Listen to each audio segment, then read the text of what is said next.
Righto, come on over. Here we are. How are all you guys doing? Ready for another video? So, a couple of days ago, we covered the developer insights for Maul, and we also went over all of the requirements for the new Galactic Legend Lord Vader. And today, we are now going to go over the actual kit for Maul, which is cool. I haven't looked at this yet. However, I have seen that Reality Skewed Gamers did in fact get a exclusive like the first, cut of the cake in terms of the kit reveals there, and so it was fed to them first by CG, and that they've also got an exclusive developer interview that's been done on their channel. So I'm going to check both of those out straight after this, but just in case you haven't seen those, I'm going to link both of those videos down below underneath. If you do want to check out my video on the release for like all of the requirements for Lord Vader, and where we also discuss the developer insights on the new Maul character, you can go ahead and check that out over there. Now, without further ado, let's bring you guys over and we will get into this kit for Darth Maul. Let's do this. Here we go. Darth Maul, Darkside Attacker Leader, Mandalorian, and Unaligned Force User. So, let's go down. First ability here, the basic Crushing Blow. Here is the little animation for it, and you can see this kind of cool movement here that he does, which definitely speaks to his kind of lightsaber style that he uses in the final season of Clone Wars, which is fantastic to see. And the text here is deal physical damage to target enemy. If this is the first attack Maul used this turn, Maul gains 1 stack of anguish, which stacks maximum of 5, and if it critically hits, Maul gains another stack of anguish, which is awesome. So straight off the bat, you're definitely going to want to be modding Maul for high critical chance so that you're getting that anguish up as quickly as possible. And anguish is going to take damage at the start of their turn equal to 2% of their max health for each stack of anguish, and gains that much offense until the end of the turn. This character can't be defeated by this damage. Okay, so they're going to take damage at the start of their turn for 2% of their max health, which to me doesn't really seem like that much, and gains that much offense until the end of their turn, which could potentially be quite a bit more. So I think for not a lot of... So I mean, for 5 stacks max, you're going to be looking at 10% of your max health. Yeah, that's probably a reasonable chunk.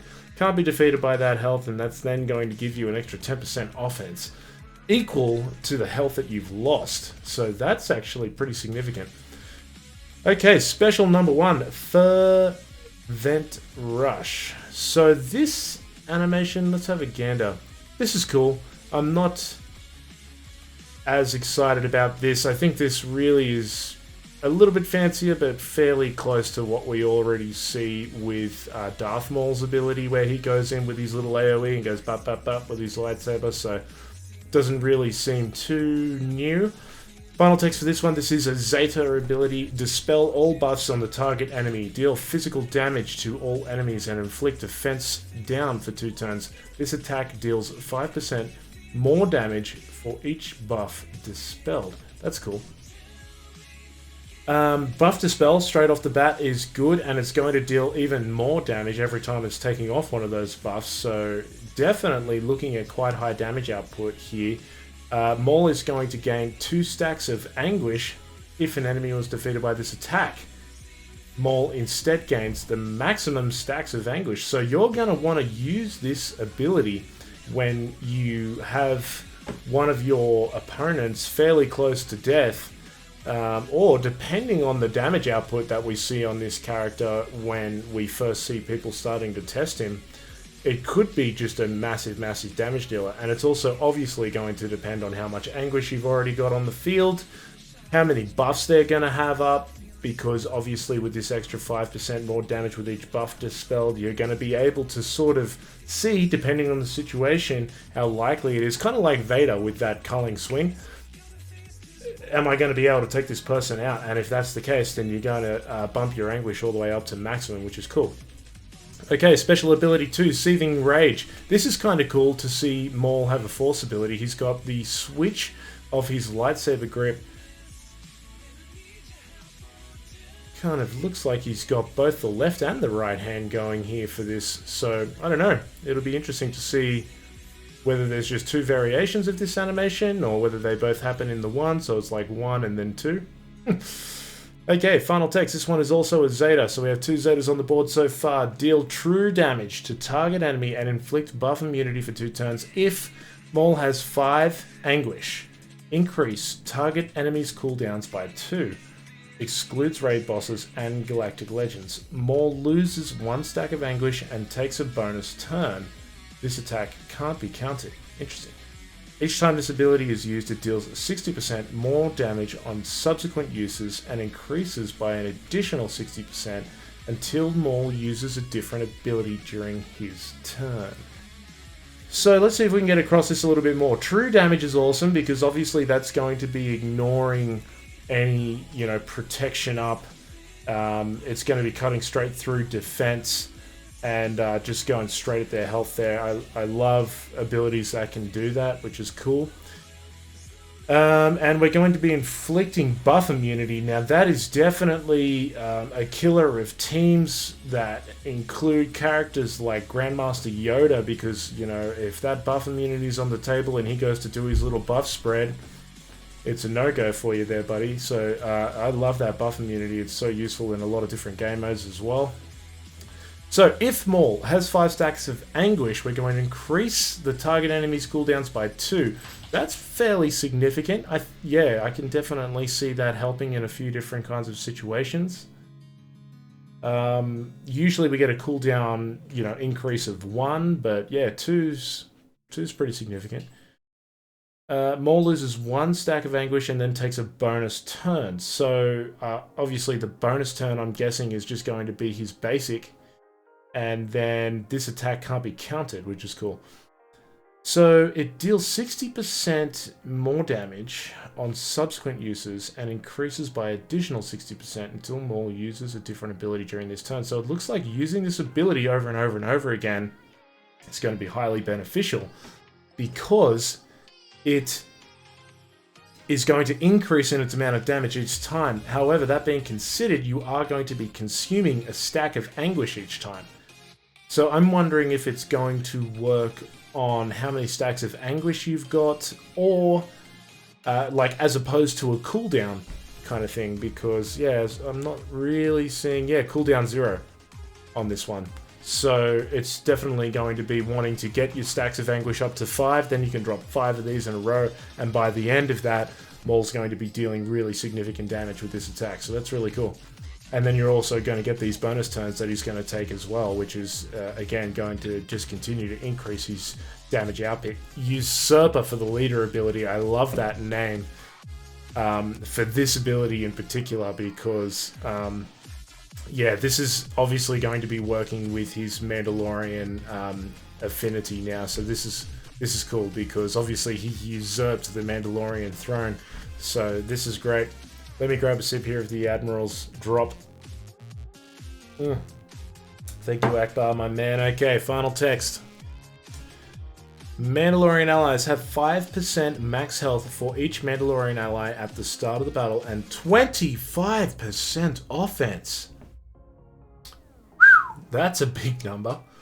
So that's really going to increase the damage output of your Mandalorians. So, like an extra 25% offense on, Beskar Mandalorian's Whistling Birds could be something cool to see. I'll be interested in that. At the start of battle, if Maul is in the leader slot and not the ally slot, Mandalorians in the leader slot gain 1 stack of Mandalore, stacking for a maximum of 2 until they are defeated, which can't be copied, dispelled, or prevented. When a character with the Mandalore is defeated, the character that defeated them gains Mandalore until they're defeated. There can't be more than 2 Mandalore effects in battle. Mandalorian allies deal 20% more damage when they target an enemy with Mandalore. while there are 2 Mandalore buffs on allied characters, all Mandalorian allies deal 50% more damage during their turn. Mandalorian allies assist, dealing 50% less damage when this character uses an ability during their turn. At the start of every turn, dispel all debuffs on healthiest Mandalorian ally without Mandalore, and that ally gains taunt and 100% defense. Wow, until the end of that turn. Defeating this character will grant Mandalore to the character that defeated them. If this character is defeated by a status effect, Mandalore will not be granted to anyone. Okay, there's a lot there to digest. Alright, let's take a look at this. Straight off the bat, plus 25% offense is going to be awesome. So, that just is his standard leader ability, I'm assuming. You're going to have that 5% max health. You're going to have that extra 25% offense for every Mandalorian ally that sits on your team. At the start of battle, Maul needs to be in the leader slot. And... oh, okay, so hang on. At the start of the battle, if Maul is in the leader slot and not the ally slot, Mandalorians in the leader slot gain 1 stack of Mandalore. So he's going to gain 1 stack of Mandalore. Stacking for a maximum of 2. Until they are defeated. And it can't be copied, dispelled, prevented. When a character with Mandalore is defeated, the character that defeated them gains Mandalore. So this is now going to be on the opposite side of the battle. There can't be more than 2 in effect. Mandalorian allies assist, dealing 50% less damage when this character uses an ability during their turn. At the start of every turn, dispel all debuffs on the healthiest Mandalorian ally. And then they turn into a crazy tank. So that ally is going to get taunt and they're going to get 100% defense. So you're going to be wanting to put that on somebody who you've previously modded for a high defense already, because if you get that, they could turn into an incredible tank straight off the bat, even if they aren't specifically in that role.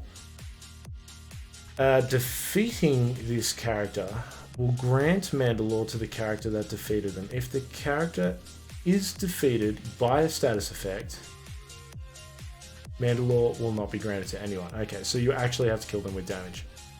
Okay, that one's... I'm going to have to see that one in effect. Maybe I'm too much of a boomer, I'm too old, I can't really get it in text. But when we see that one in effect, I'll be interested to see how it works. Okay, take a little break. Hope you guys are having a great time. If you haven't got yourself a drink, then you need to get yourself a drink. Okay. Unique is called Bound by Hatred. This is a Zeta. Maul's attacks are unavoidable, and he has plus 15% offense. At the start of the battle, Maul gains Frenzy and Retribution for 2 turns, and 3 stacks of Anguish. Wow, so you're already starting with those 3 stacks. And then I think there was an ability up there that if you used, you gain 2, right? Maybe it was the first special ability.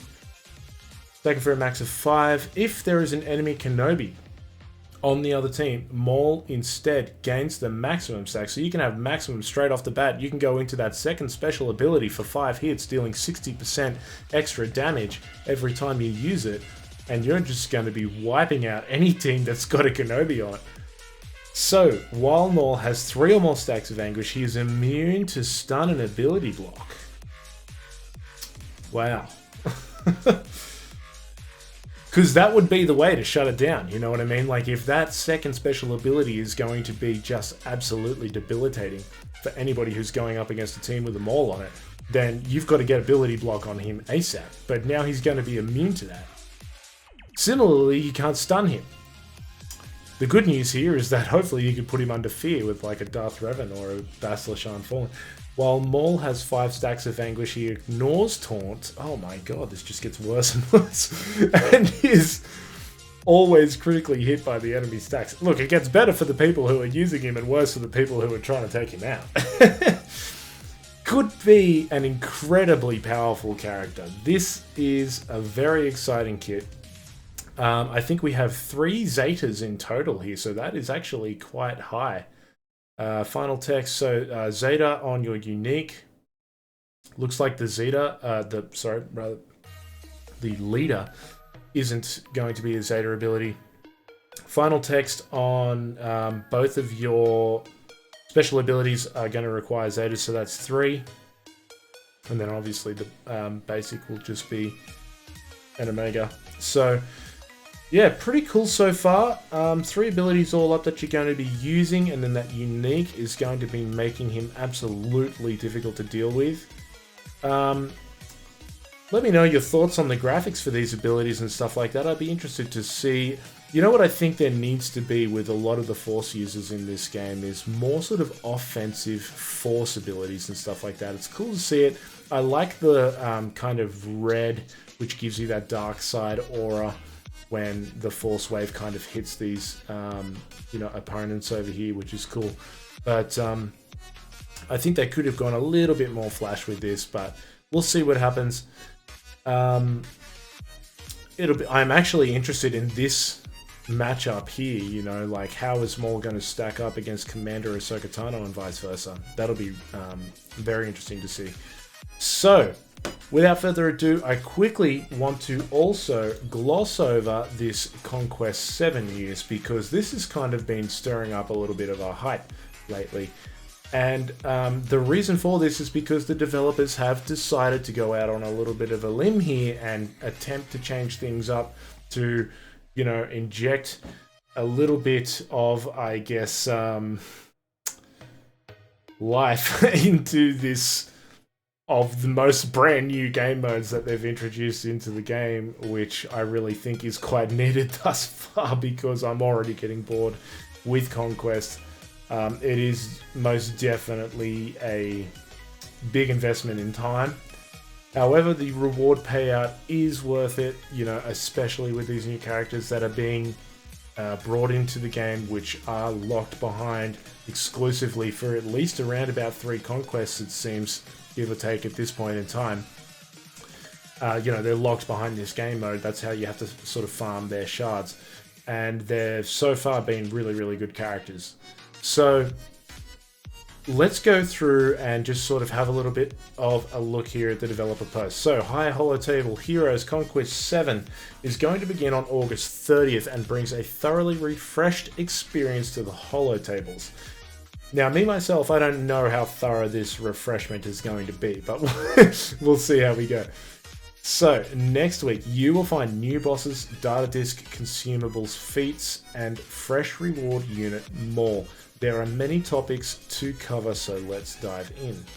Goals. Conquest 7 is our first big refresh of the entire Conquest experience. Our goal is to still regularly make these kinds of change-ups, but being a brand new feature, the first set of conquests focus on fixing launch bugs and gathering data.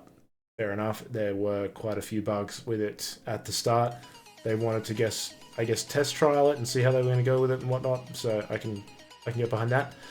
Getting Conquest ironed out and then building our plans to update the mode took a little longer than we expected the first time around. After reviewing the data from the first few events and hard mode, we started on reworking the experience so we could release an update as soon as possible. With our initial launch behind us, Conquest 7 was the best time to mix up the formula, and we hope to make around this level of alterations approximately every 3 months going forward. This conquest will be one of the most challenging yet. That's not what I wanted to hear. They're already tough enough. And is designed to challenge a broad roster. I've got some thoughts on that. We're going to discuss that at the end. In addition to updating the experience, this conquest also seeks to address some of the issues we've seen in the past events. We designated Conquest as an event that players would engage over the course of 2 weeks, but we found that most players could rush through the event in the first few days and then went back to clean up a few feats afterwards. That was the extent of their engagement for the entire 2 weeks, and there was little reason to continue playing this mode. The first thing we considered was making the battles harder, but that would have locked out a number of players from participating and didn't really address the issue long term. Instead of increasing the difficulty of the encounters, nodes will now cost more energy to battle, and there is a bigger focus on completing a variety of new feats. While the time needed to complete Conquest will increase, we also want to begin to offset this by reducing the time commitment in other parts of the game. Interesting. As part of the update with Conquest 7, we will be making all assault battles simmable. If you have received 3 stars, and in the future we are looking to make Heroic Sith Triumvirate raid simmable if you have reached certain requirements. Okay. Assault battles. Off the top of my head, those are those battles that take ages, and they've got like the nearly released sort of tier 1, 2, 2, and tier 3 that release those quite good rewards, and the rest of it's usually trash unless you're a fairly new player. So, you know, they have the 8 levels you go in, and it takes quite a long time. There's usually a fairly difficult battle at you know, battle number 4 and at battle number 8, the final one. So I'm hoping that that's what they're talking about. If those become simmable, awesome. I would really like that, because they take ages, and I always just go in, put them on auto, and there's not really much enjoyment that I get out of those game modes anyway. I'm just literally trying to do it to try and get some rewards to, you know, keep my account as current as possible. So definitely a fan of that. Definitely a fan of putting a sim on Sith Triumvirate. That raid has been around for a long time now, and I think a lot of guilds will enjoy that, especially if they've got some lower level players that they're you know, still working on their treasure shards and whatnot. If it's simmable, everybody gets the same amount of shards, and they don't have to worry about being at the bottom of the you know, roster, essentially the bottom of the rankings in terms of the damage that they can do to that raid, and they'll be able to hopefully get those trays unlocked quicker. Alright, what's new? There are too many changes to list here, but one of the most important changes is that data disks no longer require Conquest currency to swap out. Data disks can be swapped using Conquest energy instead. That's not going to happen.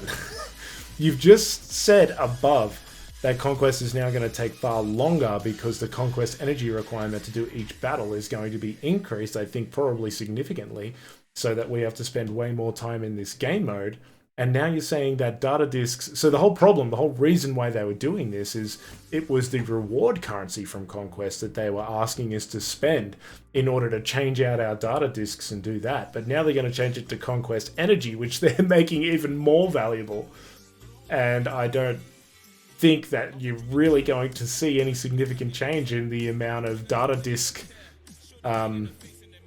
interaction that players are having. We're just going to go for the first set of the best data disks that we can get if they're going to cost us energy, and that's what we're going to stick with, because that energy, in order to get, you know, through the game mode as quickly as possible, which, let's face it, people are going to want to do, you're not going to be spending that energy on data disks, that's for sure. But you know what? It depends how important the data disks become. If the battles... If they are indeed going to increase the difficulty of each of the battles, then the reliance on having the most updated and best data disks that you can get may be the difference between winning or losing the battle, and you might not have a choice but to spend that energy in order to get the opportunity to spend more on doing more battles. So we'll see how that's going to work. Okay, one of the first things you will notice is some changes to the structure of the map. We have reworked the order and which nodes you will encounter in each sector. There are new mini-bosses in the middle of each sector. Oh, that's cool. And the bosses at the end of each encounter have changed, along with many of the feats for those battles. Yeah, I'm definitely not opposed to having a little mini-boss in the middle. That's definitely going to be cool. Especially if there's like an increased data disk reward or something like that, which I think they should do after the mini-boss. I think that'd be a good place to, you know, have that. Okay, so here's obviously some graphics that they've got here.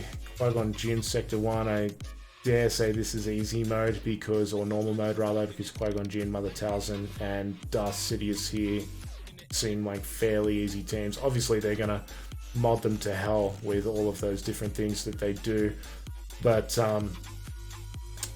yeah, I'd really like it actually if they made a normal mode far more accessible and far more tempting to want to play, in terms of just give us more shards in that normal mode there as well. Like, I have one account that's using the hard mode and one account that's using the normal mode, and I almost find no value in doing the normal mode in my alt account.